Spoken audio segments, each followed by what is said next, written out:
Good morning, everyone.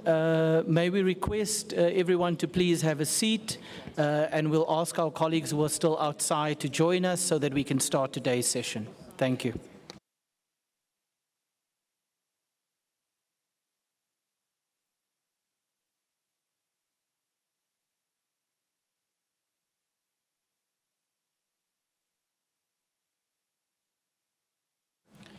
We'll just give a few moments for the last few of our colleagues to take their seats.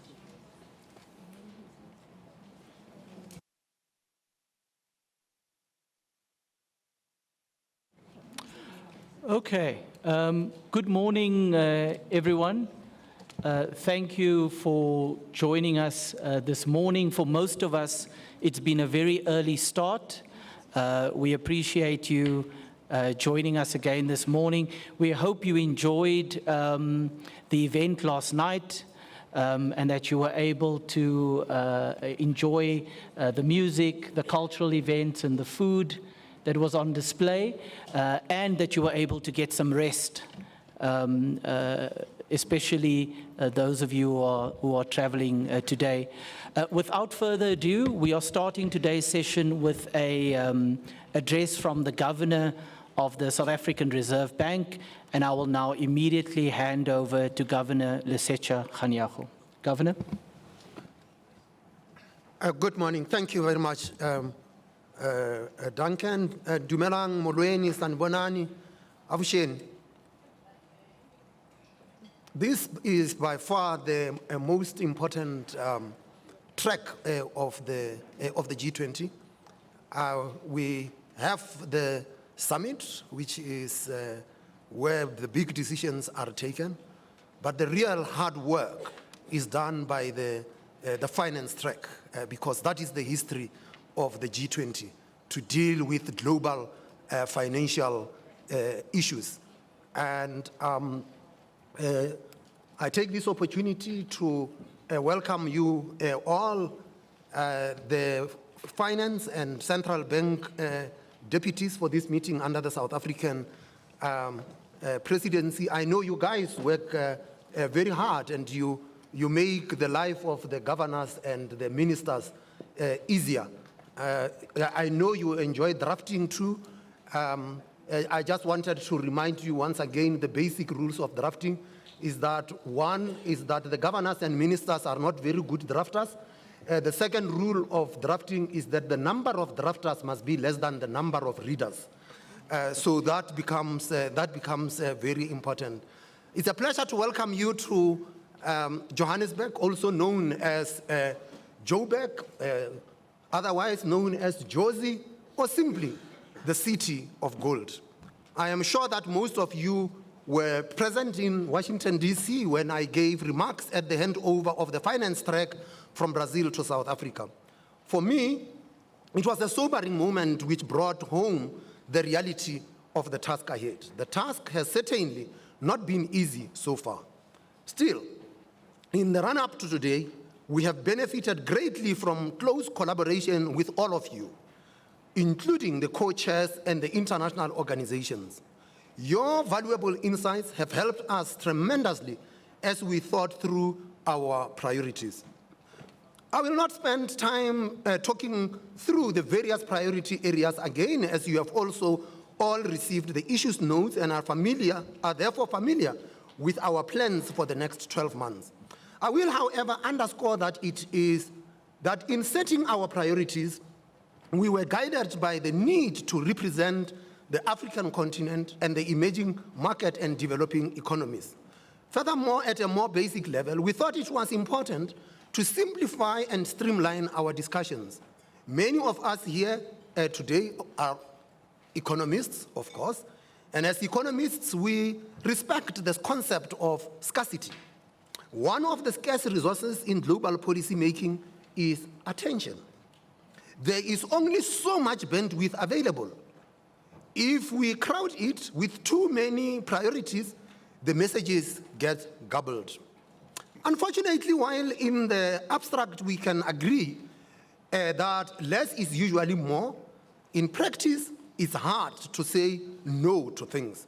Because of this, It is unsurprising that the G20 agenda has become bloated. We aren't the first to bemoan this, and we won't be the last. Still, we believe that by simplifying and streamlining, we can have more focused discussions and therefore more wins. For this reason, as you can tell from the agenda and the issues notes, we have decided not to add more working groups, and we have tried to narrow the agendas where possible. We have found, however, that as much as we all agree on the need to streamline, we remain hesitant to give up a little to reach that objective. And so I ask you, when providing your inputs today, please think about the bandwidth scarcity. Less is more. With this in mind, South Africa believes it is time to focus on implementation, take stock of where we are vis-à-vis our objectives, and agree on how we accelerate progress towards the 2030 Sustainable Development Goals. It won't be easy, particularly in a global environment of geo-economic fragmentation, escalating conflicts, and intensifying climate change. The spillovers from these risks are expected to further hamper progress and have a disproportionate impact on those countries that can least afford it. Within this context, the primary objective for our presidency, through our theme of solidarity, equality, and sustainability, is to reinvigorate the spirit of multilateralism within the G20 finance track. In Washington, we spoke about the concept of Ubuntu, and you would have seen this word in many places as you walked through today. This word recognizes our interconnectedness with each other, the essence of what the G20 is meant to be. I hope you will all feel this word come to life in our deliberations. As the Bretton Woods institutions celebrate eight decades since their founding, we appreciate the need to strengthen the global financial architecture to make it fit for purpose and effective of the world we live in today. We greatly value these institutions, and we want to make them still more effective, stronger, and more inclusive.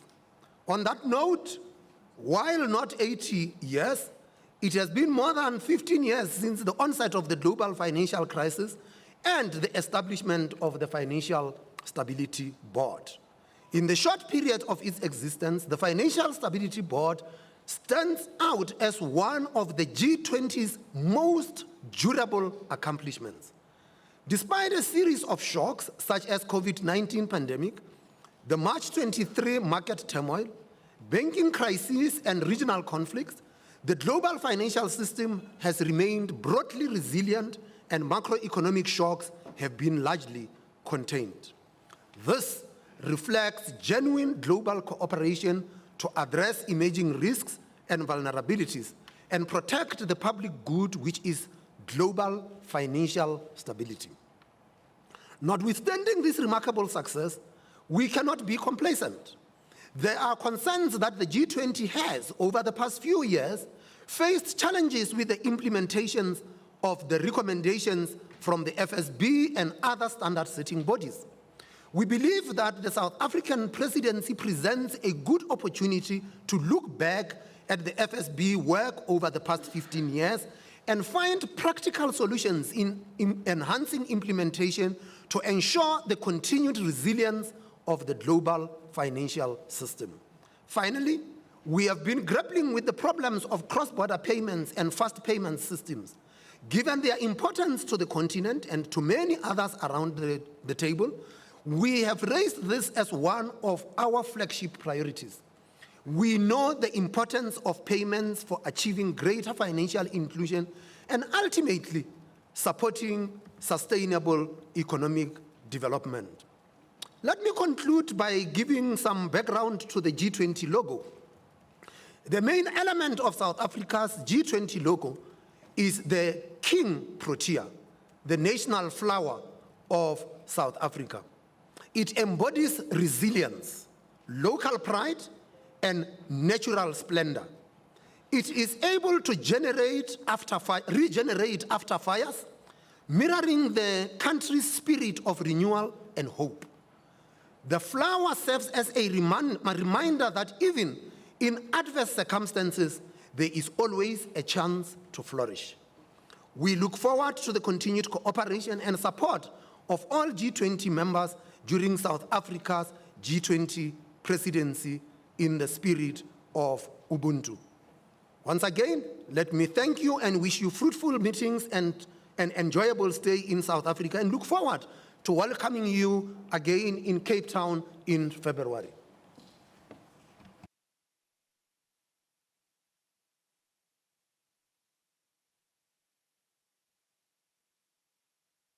Thank you, Governor Kganyago, for those remarks. And it certainly resonates, in particular, your part about the bandwidth with the discussion we had yesterday on working methods, which we will implement from today onwards.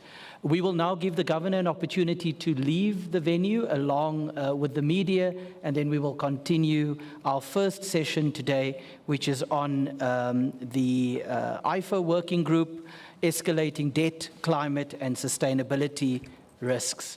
So please allow us a minute as the media leaves, and then we will continue our first session. Thank you.